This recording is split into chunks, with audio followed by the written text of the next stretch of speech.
ایک مرتبہ حضرت عمر رضی اللہ تعالیٰ عنہ منبر رسول پر تشریف فرما ہوئے، جمعے کا دن تھا، خطبہ دینے لگے۔ سب سے پہلے اللہ کی حمد و ثنا کی، اس کے بعد میرے کملی والے کا ذکر خیر فرمایا، پھر ابو بکر رضی اللہ عنہ کا ذکر خیر فرمایا، اس کے بعد فرمایا لوگو آج رات مجھ کو یہ خواب آیا ہے کہ ایک مرغ مجھے ٹھونگے مار رہا ہے۔ پھر عمر رضی اللہ عنہ فرماتے ہیں میں صبح اٹھا اور اسماء بنت امیس کے پاس گیا، ان کو جا کر میں نے یہ خواب سنائی کہ آج رات مجھ کو یہ خواب آئی ہے کہ ایک مرغ مجھے ٹھونگے مار رہا ہے، بتاؤ اس کی تعبیر کیا ہے؟ تو اسماء بنت امیس نے فرمایا یا امیر المومنین اس کی تعبیر یہ ہے ایک ایرانی مجوسی آپ کو قتل کرے گا، آپ پر قاتلانہ حملہ کرے گا۔ اس کے بعد عمر رضی اللہ عنہ نے فرمایا کہ لوگ مجھے یہ کہہ رہے ہیں اپنا خلیفہ منتخب کر جو، تو میں لوگوں کو کہنا چاہتا ہوں میں خلیفے کا انتخاب کرنے میں جلدی نہیں کروں گا، کیونکہ آپ کے اندر وہ 6 لوگ موجود ہیں جب میرے کملی والے گئے تھے تو ان سے خوش تھے۔ پھر عمر رضی اللہ عنہ نے فرمایا میرے بعد تم جس کا بھی انتخاب کرو، جو بھی تمہارا امیر بنے، میں تمہیں حکم دیتا ہوں اس کی اتباع کرنا۔ اس کے بعد عمر رضی اللہ عنہ نے فرمایا کہ بعض لوگ مجھے تان کرتے ہیں، میرے اوپر گندے تراز کرتے ہیں، فرمایا وہ اللہ کے دشمن ہیں، میں ان سے لڑوں گا، میں ان سے جہاد کروں گا۔ اس کے بعد عمر رضی اللہ عنہ نے فرمایا اے انصار کے لوگوں، اے انصاریوں، میں تم سے عہد لیتا ہوں کہ جہاں تک میرے کملی والے کا دین نہیں پہنچا تم نے دین کو پہنچانا ہے۔ وقت گزرتا گیا، ذوالحجہ کا مہینہ آ گیا، ذوالحجہ کے مہینے کی 26 تاریخ تھی، بدھ کا دن تھا، تو عمر رضی اللہ عنہ پر قاتلانہ حملہ ہو گیا۔ حملہ کیسے ہوا؟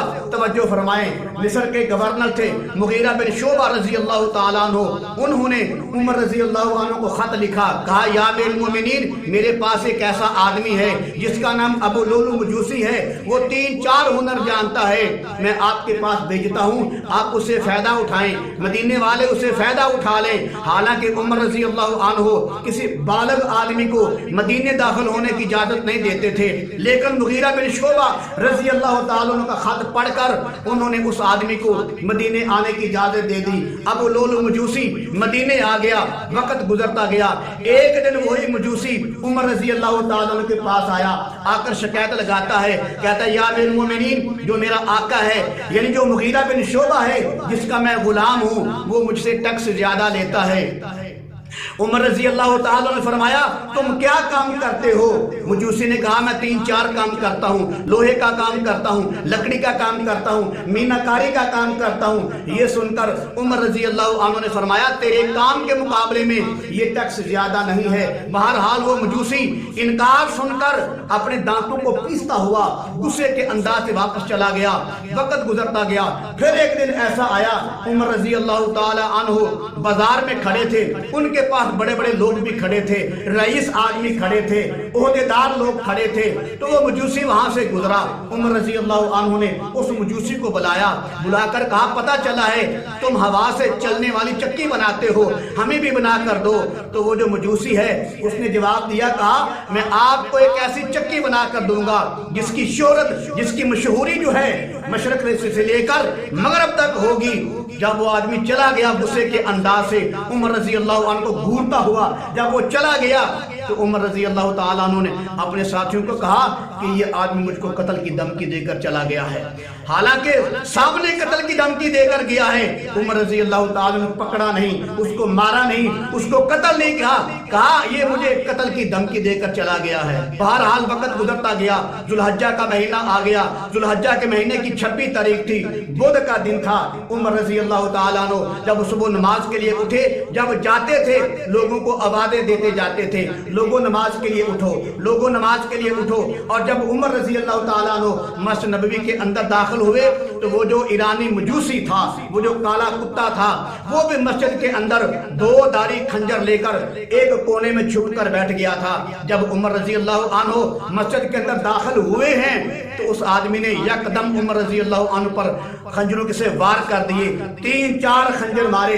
ایک خنجر عمر رضی اللہ عنہ کے پیٹ پر لگا جس سے ان کی پیٹ کی 2 انتڑیاں کٹ گئیں، 2 رگیں کٹ گئیں۔ عمر رضی اللہ تعالیٰ وہیں بیٹھ گئے۔